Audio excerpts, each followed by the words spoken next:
If you trick-or-treated as a kid, you might be familiar with warnings like these. Don't eat any candy until your mom and I can check it. Someone could have put drugs in there. No, you can't eat that caramel apple. She could have put a razor blade in there. Many parents who are otherwise intelligent, rational people get swept up in this annual hysteria, even to this day, which makes for some pretty fun memes. But do any of us actually know of anyone who fell victim to shifty, ne'er-do-well neighbors on Halloween? Probably not, because this urban legend is based on very little, or nothing at all. We called two experts from our friends at The Conversation to lift the mask off this terrifying tale. Kalpana is a longtime investigative journalist and a scholar of ethics and religion. Scott is a historian and author who is living his childhood dream of researching myths and monsters of all varieties. Let's start with an obvious question. How did a country as obsessed with stranger danger as the US wind up sending their kids out once a year, en masse, in the dark, to collect candy from strangers? The history of Halloween is hazy at best, but it's basically a Frankensteinian monster composed of bits and pieces from many cultures. The core is Celtic.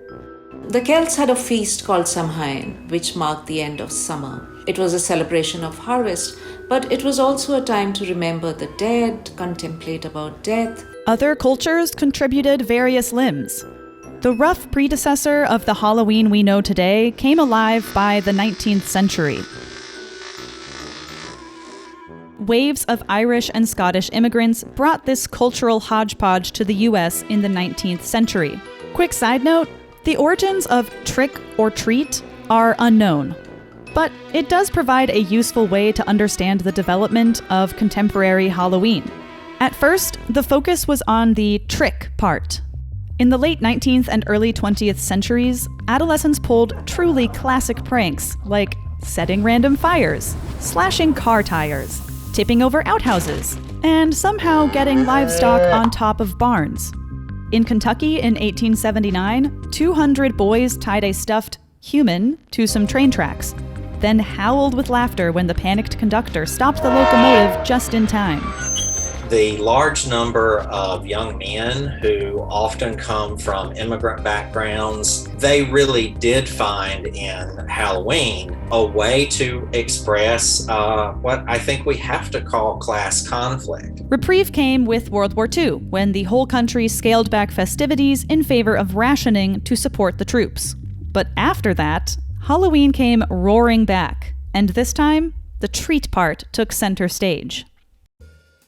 Wartime sugar rationing ended, and candy companies teamed up with the new ad men of Madison Avenue to flood the streets with sweet treats. The rising middle class, now nestled in brand new suburbs, unleashed hordes of their young kids, the baby boomers, to demand treats from their neighbors.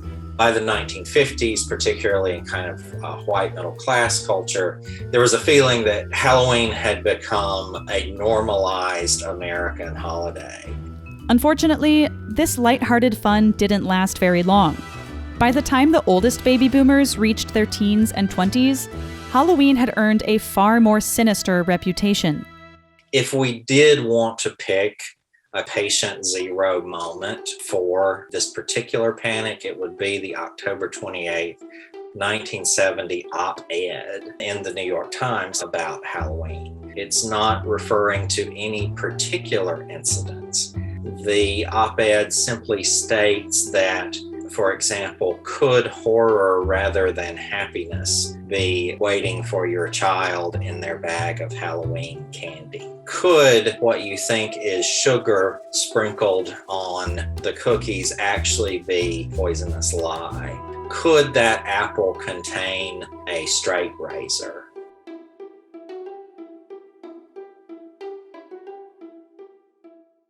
Two incidents relatively close together seemed to confirm the op-ed's worst fears. First, barely a week after that story's publication, 5-year-old Kevin Toston of Detroit died of a heroin overdose. Analysis of his Halloween candy revealed a dusting of the drug. It's reported in the Times. It's reported in the national news. It's a above the fold story. The actual story is that he had been staying with his uncle on Halloween night, had essentially gotten into his uncle's heroin stash, ingested it, died. Some of the family members, in order to kind of protect the uncle, had actually then sprinkled the Halloween candy with heroin to suggest that, in fact, this had been a random attack. Just 4 years later, a father in Houston named Ronald Clark O'Brien took out a $20,000 life insurance policy on each of his 2 kids, 8-year-old Timothy and 5-year-old Elizabeth. Then, O'Brien bought 5 21-inch pixie sticks and laced them with cyanide. On Halloween night, Ronald gave 1 each to Timothy and Elizabeth, and the other 3 to neighborhood kids. Fortunately, 4 of the 5 kids didn't eat the poisoned candy. Unfortunately, Timothy did.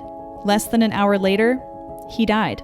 Ronald, who quickly earned the nickname Candyman Killer, was convicted in 1975 and executed in 1984. As tragic as those deaths were, they were pretty much the only real stories that fed the Halloween sadism urban legend. A 1985 review by criminologist Joel Best found no verified instances perpetrated by strangers. But the cat was out of the bag. Newspapers published annual warnings about tainted candy.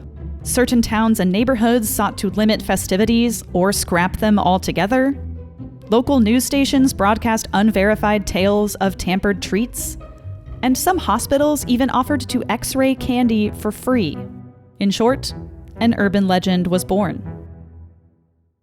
Academics of various stripes have devoted a lot of attention to this and other urban legends.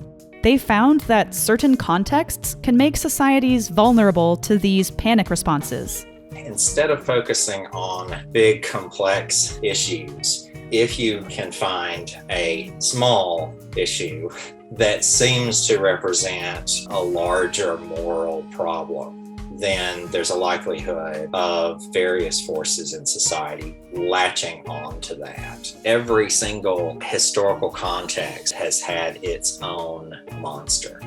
Colonial Americans feared witches in the untamed wilderness around them. Dr. Frankenstein's monster embodied fears of unrestrained scientific advancement in the early 1800s.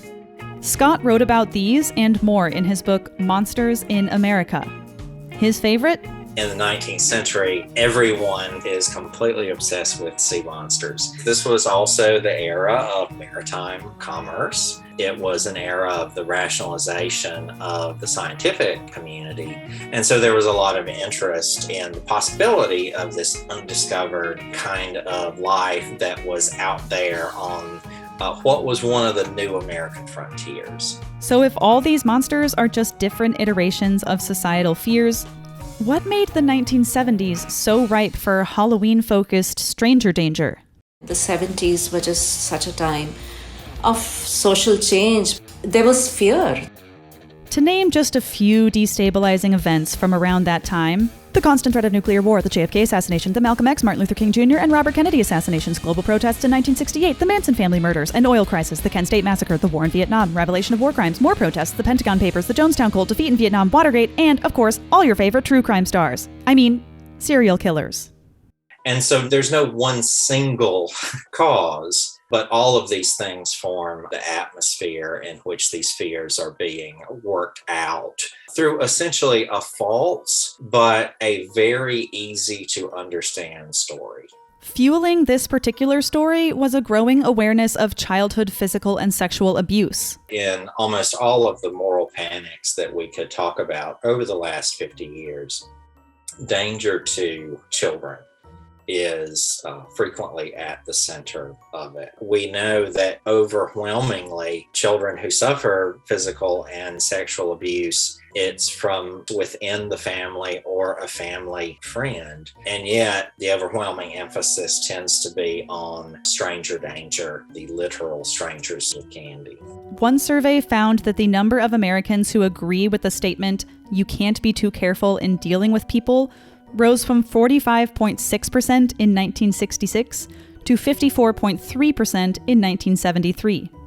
From a 2021 perspective, all of this may seem like a normal amount of bad news.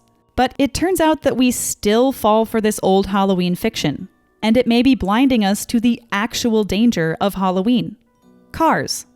A recent study found that the relative risk of death by car was 43% higher on Halloween than other nights, and kids ages 4 to 8 years had the highest relative risk, a whopping 10-fold increase.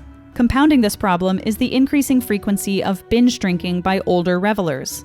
Sure, traffic accidents aren't nearly as spooky as the Candyman killer, but maybe they should be, because they're far more threatening to kids than poison-wielding strangers ever have been. We want to hear from you. Did your parents inspect your Halloween candy? Did they ever find anything? Tell us in the comments. Also, check out The Conversation at theconversation.com. It's a nonprofit site that gets academic experts like Scott to explain their research. Remember to hit subscribe, and we'll see you next time.